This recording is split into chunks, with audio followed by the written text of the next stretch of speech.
ഞാൻ വിളിക്കുന്നുണ്ട്. ഈ വരുന്ന 20-ാം തീയതി എൻ്റെ ബർത്ത്ഡേ ആണ്.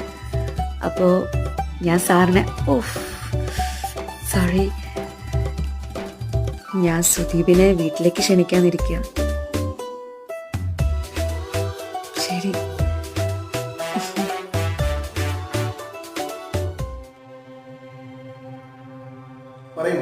എന്താണ് അത്യാവശ്യമായിട്ട് പറയാനുള്ളത് പറഞ്ഞത്? സാർ, അന്ന് ഇവിടെ വന്നു പോയതിനു ശേഷം ഞാൻ ഒരുപാട് ഇരുന്ന് ആലോചിച്ചു.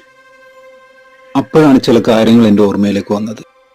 അത് ചിലപ്പോ സാറിന് ഈ കേസിൽ സഹായകരമാകും. എന്താണ് പറയൂ. എൻ്റെ ഓർമ്മ ശരിയാണെങ്കിൽ 2004